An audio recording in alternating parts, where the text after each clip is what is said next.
Right, welcome back. Okay, now those of you watching the channel for a little while, you know that on a day-to-day basis I run a bike which I call the General. It's a Triumph Tiger 955i 2005 and it is a big, black, knobbly, horrible, gnarly shed, and I ride it all the time. Now I've done about 8,000 miles over the course of the winter, and that has seriously taken its toll, certainly on one particular part of the bike. Back last year I took the trouble to take some 14 gauge sheet metal and I made a proper bash plate.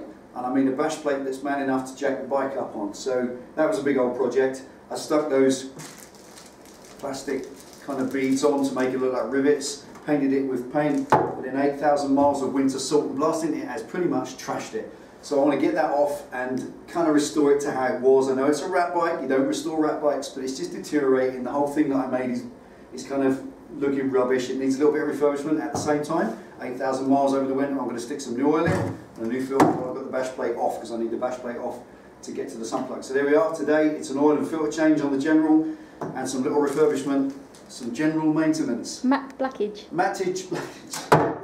Welcome back to Delboy's Garage.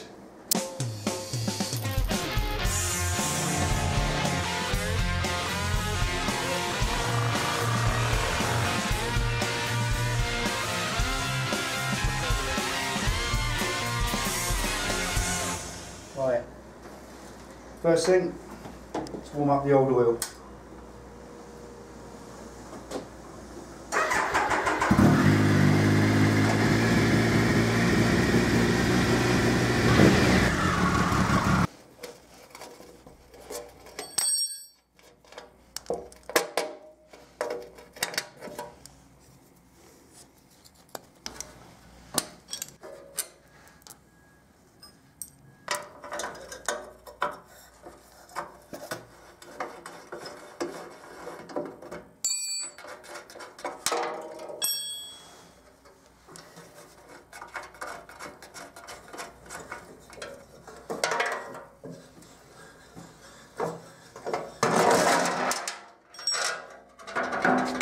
No, I wonder where that went.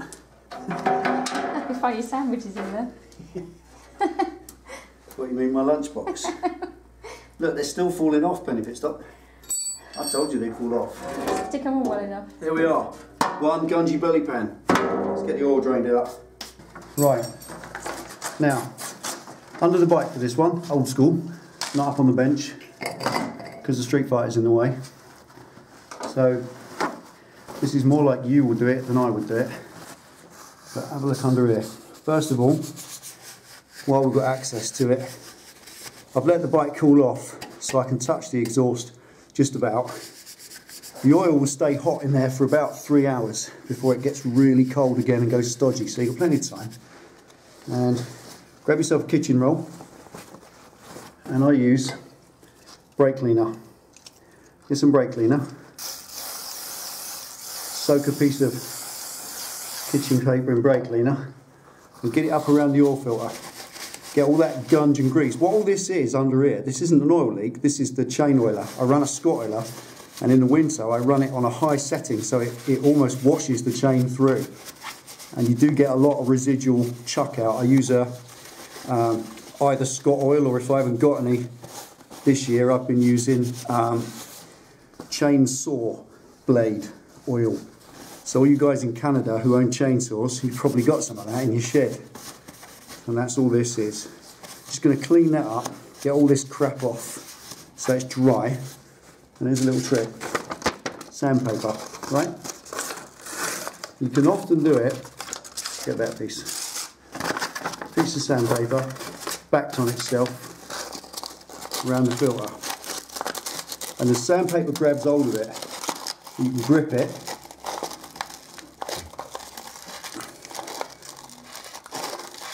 There we go. The old venerable cat litter tray. 99 pence, cat litter tray, 99 pence from the supermarket. There you go, that's all loose now. So we've got the filter free, but before you let the filter go, just drop the oil. There we go. Filter's just dribbling away there.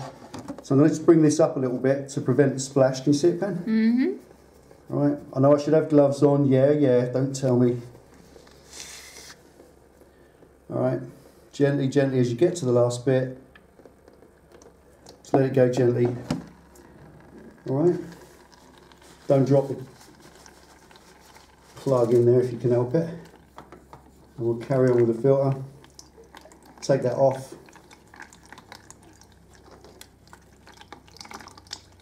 I'm just going to stand that in the litter tray as well.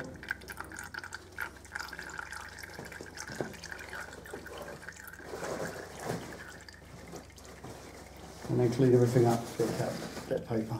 That's it, nice clean job.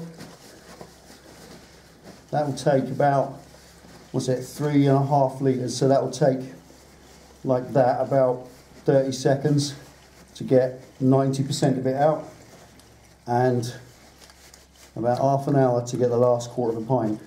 So I'm just going to leave that. The bike's upright on a paddock stand, so it ain't going anywhere. Let's deal with that ashtray. I know many of you have criticised me in the past for not using rubber gloves when I'm handling oil and stuff, and you are correct, I should use it. Obviously half the time I'm lazy, but what I do instead, not producing the product, I'm just saying that these disinfectant wipes are brilliant.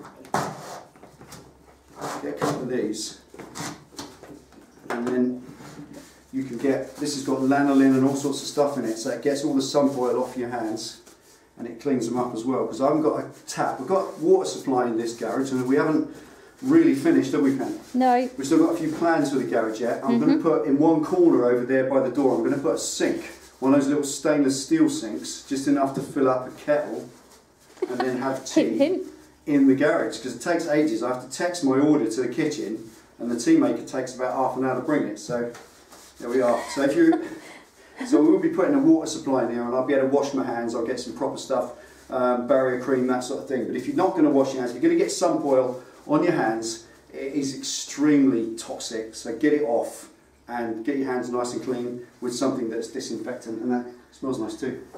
There we are. They were 99, well, they're $2.99 in excess, so they don't cost anything. Just some wipes. Right, okay, oil. What I've got to do, I'll get that later.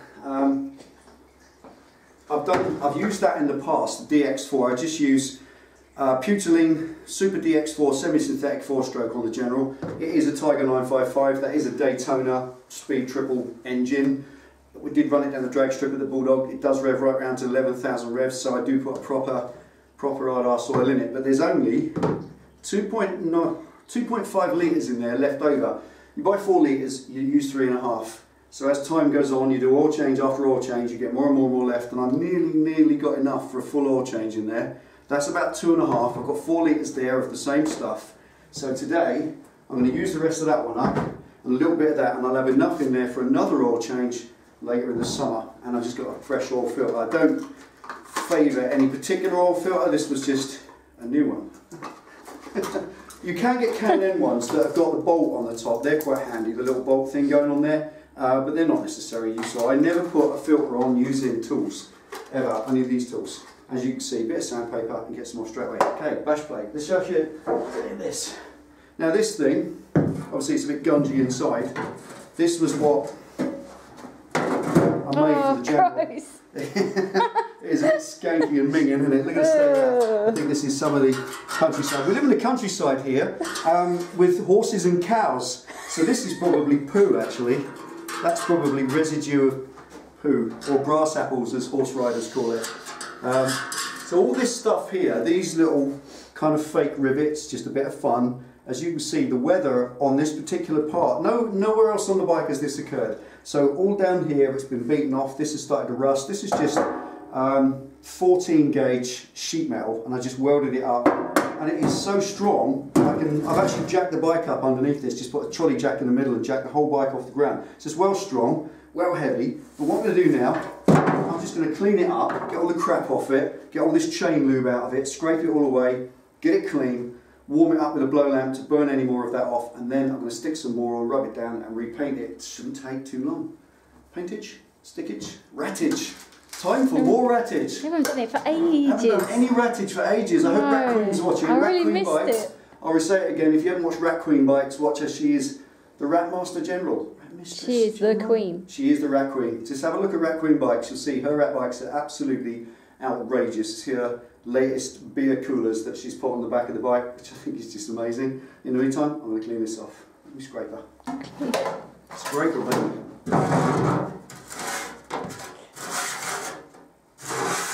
Look at that. That is dust and chain lube. Actually, if you're kind of into your green stuff, this is kind of green in a way because this has not gone in the environment. This would have gone on the roads, all this lube and stuff. So we're doing a good thing. So I'm doing a good thing. Rat bikes are good. Rat bikes are good for the environment. What? Although it was on the local news. What was? That they've been finding black bubbles everywhere on the roads. Yeah, here they are, look. What are all these black bubbles everywhere? We wonder if they're from a UFO. There we go. Right, you carry on. Yeah, I think this has got to go. I think we should parcel some of this up. Send it off for analysis. There's all kinds of chemicals. There we are. Would you like onions in your burger, my dear? Relish? This is a black country burger. I hope you like it well done. Look at that. Ain't it purty? Oh, I'm not coming to your kitchen. Delboy's kitchen. Courtesy of. Now we fold it into a little phyllo pastry. Here we are. And we bake in the oven for about 20 minutes. And we'll put that in the bin and dispose of in a responsible manner. There we go. Right. This is now clean. I'm just going to get something meanwhile to wash all this off because the residue that's on there now won't scrape anymore. That's the most.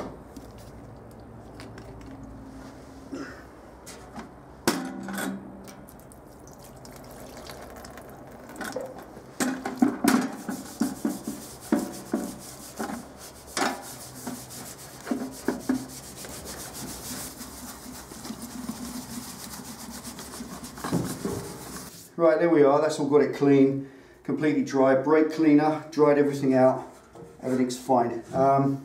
Unfortunately on the back side, as you can see, that is a rat bike, it doesn't really matter, but all these are falling off because the weather's getting underneath them. They were just glued on and then sprayed over with spray paint, so that didn't really seal them in properly. These are obviously survived, so what I'm going to do, I've got another packet.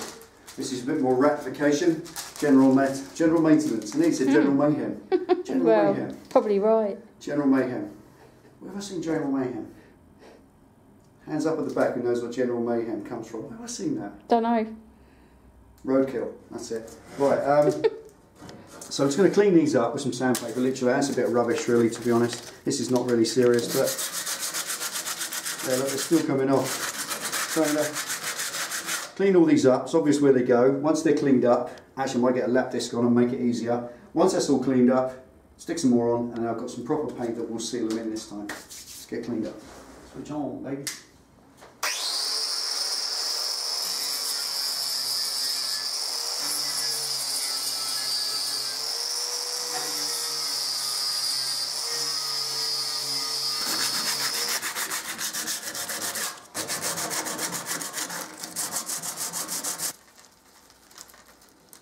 There you go, your little pearls, Pearly King. I wasn't going to say anything. Good. Right, these are just going back in place. What do these cost, Ben? They're not expensive, are they? £3 for 50, because they're the large ones, but you can get smaller ones for a lot cheaper.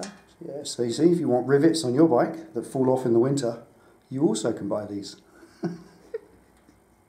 Oddly enough, I just didn't seal them, that's all it is. I didn't put any decent sealant over the top. And this time, I'm going to.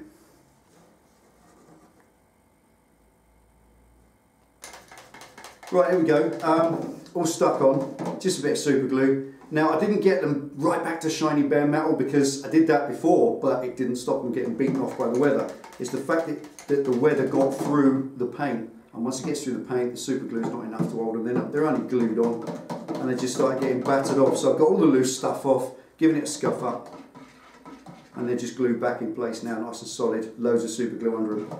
Now what we've always had, anybody who does rat biking, anyone at all, always knows that the holy grail of the rat bike supply list is always the right matte black paint. Something that's tough, hard wearing and absolutely matte, really, really flat, and does the job first time. We've always found that good old blackball paint works, and the only thing we could find this time was just that spray-on stuff, wasn't it? Which is no good. Nope. So this time we've gone to the DIY store and just see what's there, and we come up with that, which is just a one coat, non-reflective, super matte finish, high opacity. That's a posh word, isn't it? Opacity. I'm just going to whack one single coat on there. See if it works. Just for now. Oh, that's okay. See if it works. That looks all right. I'm going to put a couple of 3 coats on, but for now this is just one coat to get over it, seal it all in and let it dry whilst I'm filling the oil up, changing the filter.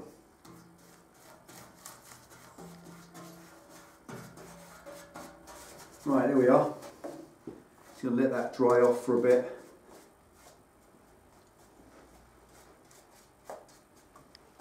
We'll fill the oil up.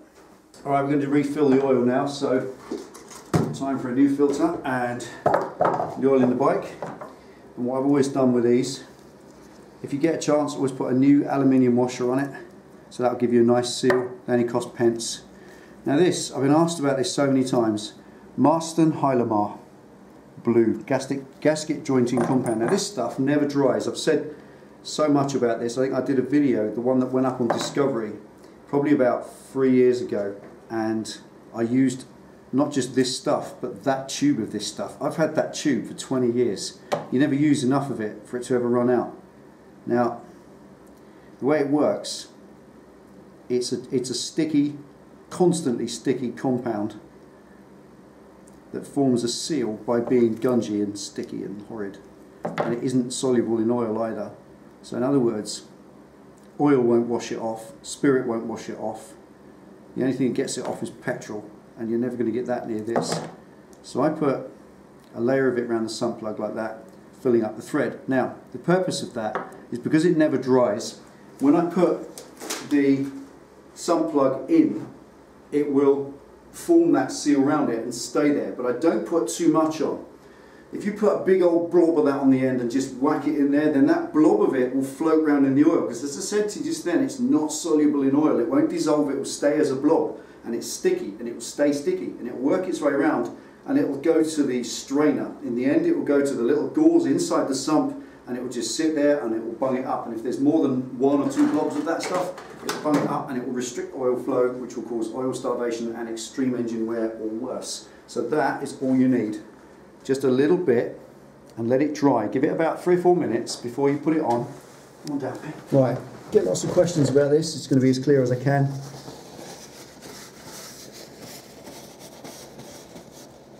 There's a sump hole there. Sump plug, nicely prepared, new washer, and that little bit of Hylamar around it.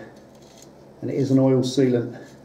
It's meant for the job. Now all this that squeezes out is all okay, because it won't go into the sump. Don't put a blob on the end of the bolt, just down the thread. And like that, dropping off as it goes in, that's it being pushed out by the thread, which kind of is good. It gets done out and just nip it up. Now we get asked about this all the time. That's it. That's it. I don't do any more than that. The reason that people talk, that I have heard of at least 3 people have emailed us and said they put a torque wrench across that, they torqued it up to the correct torque and it went soft, and they stripped the thread on the sump itself, which is an absolute nightmare. It's a horrible job. You have to drop the whole sump down and replace the thread. There is a cheap and cheerful way to do it, but it's not always successful. Or if you're going to pay somebody to do it, it's a lot of money. But that will go in okay. It's got a new washer and that sealant. And I do it up and just give it a nip there. So just using that short spanner in your hand, just the power of your wrist, no more. Don't go putting a big long bar on it, you'll have too much purchase on it. And put your thumb on the actual side of the bolt, and that's enough. There we are. That's enough. It won't leak. If it leaks, nip it up a little bit more. If you've got a new washer and you've got the Hylamar and you nip it up, it won't leak. Right, filter. Alright, your new filter.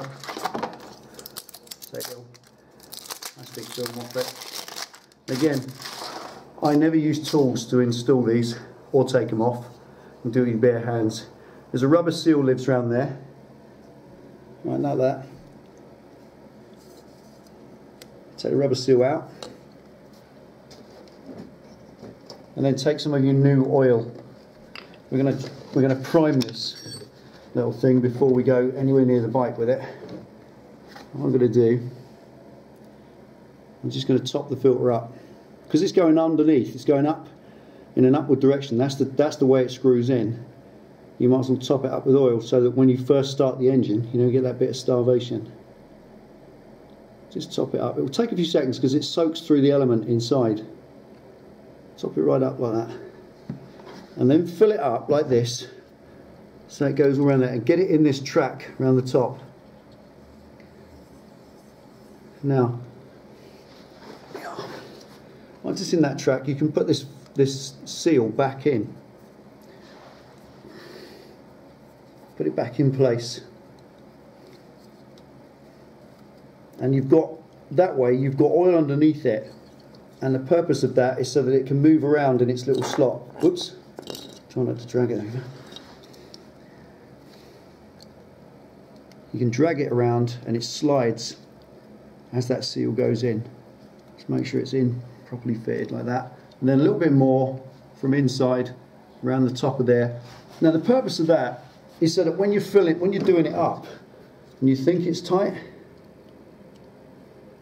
you can be sure that it is, because the rubber seal isn't dragging.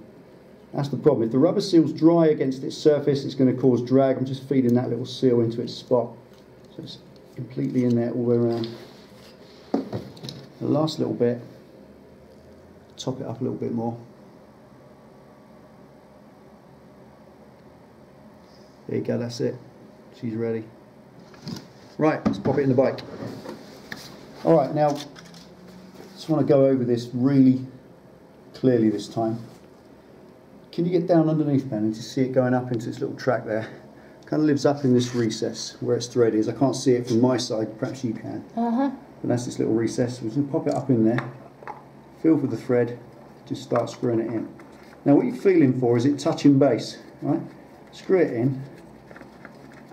Come on. Let me check that's in right. There we are. The thread itself's only about an inch. There it is. Right, once it's caught, you should get about 2 revolutions and it touches base there. Now I can feel the rubber seal touching the face of the engine.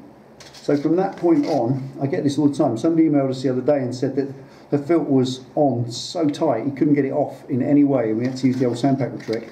I'll show you a way of guiding it. On Harley Davidsons, and it's the same on any bike, get it to the filter touches base, so it just touches down, and then it's half a turn from there. That's all. So if you said a bit of sandpaper around it, alright, unless you want to be posh and you want to keep your filter looking all shiny, you've got a chrome one or something, but if you haven't, yours is like mine, a bit of sandpaper to grip hold of it, and just do roughly half a revolution. There's a quarter. Now it'll come back again. Can't get my hand around this one, as you can see. You can get the sandpaper on it, and a bit more. It's that finger coming round to 3 o'clock. There it is. That's it. That's all it needs. You don't need to lean on it, monkey boy. That's had half a revolution from the point that that touched down, and it doesn't need any more. You can wind it up further. You can wind it up so much that in the end, it's the 2 metal faces are so hard against each other, you could do damage and snap that little neck off in there. This is one of the most common issues, or people go beating screwdrivers through the filter and then trying to get them off and just tearing half the filter off and leaving half on. It's just a mess. Honestly, if you don't do them up too tight, it won't be an issue. If you're worried, put a little dot of paint on and have a look now and again. But if it's not tight enough, it will leak or weep. It won't come all the way off. It will just weep a bit. If it does, just nip it up another quarter turn. You normally wait till it touches base and seats, and then another half a turn from there. That's enough. Alright, that's the filter on. That's the sump plug in. Let's put the oil in it. Alright, I'll show you another little trick now. You fill up the oil. It's quite straightforward, honestly. You know, if you can't do an oil change, my word, you must be scared. It is the easiest job ever. Now what I've done on mine, I've always had this is a little bit of tubing I got from the plumber's section in the DIY store. It's just a little, what do you call that, S-bend? L-bend? Whatever. Yeah. That goes on there, and I just, for the sake of the oil change, just put a little bit of tape around it.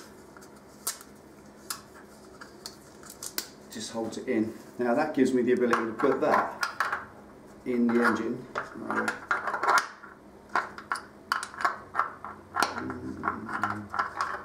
That's it, yeah. I knew it worked somehow. That's it.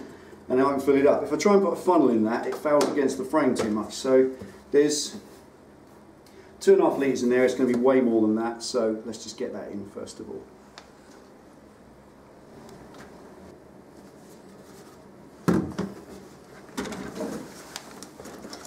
Right.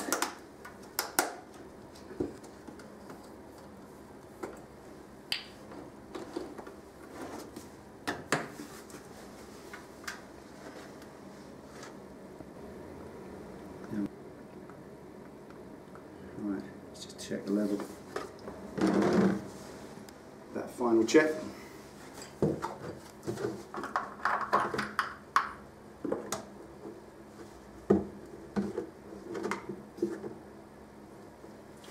Right, when you check these, I mean, your bike might be different, but on a Tiger, you put the oil stick all the way in, screw it back down to its seat, and that's where you measure the level from. Some bikes, you just drop the dipstick in, static, sort of like that, and lift it out. And there we are. Let's do that one more time. Let's have a look if you've never done it before. Lean to your stick, you got a little mark, tells you where to do that up to. Some bikes you just drop it in and check it, and if I do that, we're halfway up the stick. Right, for what it's worth, that minimum to maximum on most bikes is 1 litre. So if that is halfway, you're a pint down, which no bike should ever be a pint down of oil. That's bad. Should be, you know, a little tiny bit down. So we screw it in on the Triumphs, and you screw it all the way out. That's how you measure the level of the oil.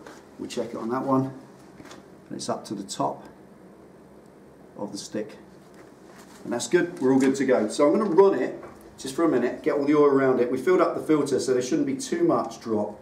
But most bikes, when you top them up cold like this, fire the motor up, 30 seconds to a minute, switch it off again, it'll be low, so you might have to tip it up.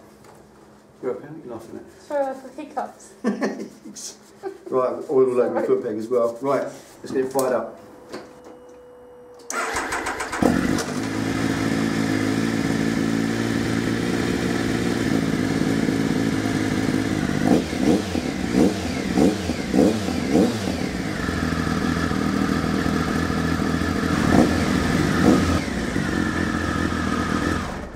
Here we are, not leaking. Alright, final check. Don't just lift it out and check it because it will splash up, give you false reading. So dry off the head, use a stick, and proper check. Pays also to check it the next day when you've done 50 miles on it or so, just to make sure, wind it in.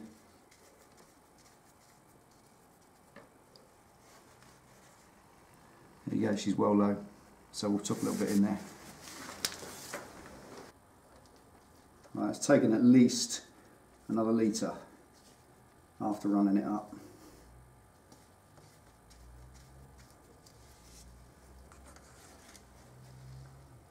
And there we are, up to level. Perfect. That's it. She'll do. Good to go.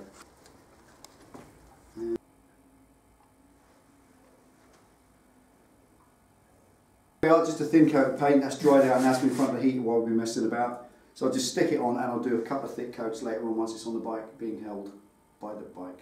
Really should think these things through, shouldn't I? Just stick it on the bike.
Okay, little general maintenance there, looking after the old man, and just a little few tips and tricks on an oil change. Now I know we've done dozens of oil changes, I know you've done dozens of oil changes, but a couple of things that I always like to try and say if I can. Firstly, obviously dispose of the oil properly. I put the oil into the old can, put the lid on it, and we have a recycling plant nearby. You just take the can there and you pour it into a big tank, and I think they recycle it for heating oil for schools or something, I don't know exactly, but it's a proper way to dispose of it. For goodness sake, don't put it in the drain, oh my god. The other thing is flushing agent. Now that bike's done 8,000 miles, 3,000 miles over its normal period. Through the winter I'm doing 25 miles per trip. I've changed jobs recently, I've got a different job that's more local, but previously all through the winter I was doing 25 miles to work, 25 miles home, 50 miles a day, all in a straight line, all in top gear, so you can run the oil a little bit longer in the engine than you would have done. So that's done 8,000 miles, it's about 3,000 miles over. That's not the end of the world. It's a 6,000 mile interval change on the big Triumphs, and 5 is okay, but honestly, you really shouldn't just be following the manufacturer's recommendation, because that's a general recommendation for every owner of every bike right across the world, all breadth of uses, from guys who ride them once for 10 miles on a Sunday once a month to guys who ride 100 miles a day dispatching. How can that be the same application? It isn't. So what I suggest is look at what you're doing with the bike. Personally, long distances you can go to 8,000. If you're doing short distances, short trips, it's going to fill up the condensation, it's going to emulsify. That's going to lead to engine wear, so you need to be changing it faster or sooner than the manufacturer's recommended. I would say 3,000 on a bike that's just done little weekend trips, and obviously if you only use your bike for pleasure, like Penny does, once every week or so, just a 100-mile ride out, just change it every 1,000 miles. Honestly, that oil was about £20 and the filter was about £5. It just doesn't cost much. You don't even need a full container in that. Up there now I've got 3 and a bit litres, so there's enough there for the next oil change. I'll just buy a filter next time and do it, and I'll probably do that in about another 2 months' time to give it a proper change after that 8,000. So that brings me to flushing oil. People often say, well, it's been in there ages and the oil came out was like molasses and I should have put flushing oil in it. Flushing oil is a solvent. That solvent's job is to dissolve and degrade the oil that's inside the engine and break it down so it all flows out. So that's great. But remember, you will not get all of that solvent, that flushing oil, out of the engine. There will be a proportion of it left inside the engine, and that will damage your new oil. I've never believed in flushing oils, I really don't. If you really must use one, do a double oil change. So go and buy 2 quantities of oil. Honestly, oil is the blood of your bike.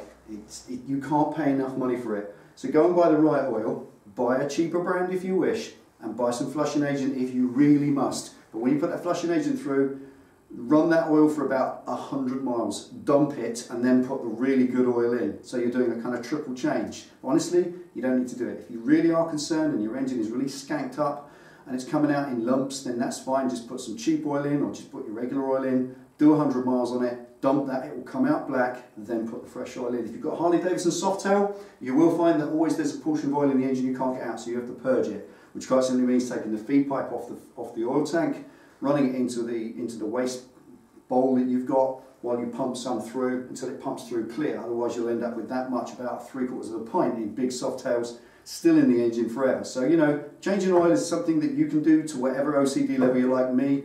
I think you can hammer a bike, you can rag it, you can red it to the red line, you can rag it down drag strips, all you like. It doesn't hurt them at all. Thin film of oil over anything, it can run on a red line, a rev limiter, all day long. It won't hurt it as long as that oil is in good order. That is the blood of the bike. What do you reckon, Pen? Cool, sounds good. The general is looking smart. So what I'm going to do is I'll put 1 coat of paint. I've left the paint open. When we're done in a minute, I'm just going to whack another big thick coat over it, and a day or 2 when that's dried, I'll put a 3rd one, and hopefully that'll protect it. From then I think we're done, aren't we? Yeah, I'll leave you to dib-dab your pearls. Dib-dab me pearls, right, and I'll leave you with the Wall of Friends. We only said in the last video we haven't had any number plates for the Wall of Friends from South America, and lo and behold, the very same day, one turned up from Costa Rica. So thank you for that, sir. Wow. I'll leave you with the safe play at the moment on the Wall of Friends. Take it easy, ride safe. See you next time.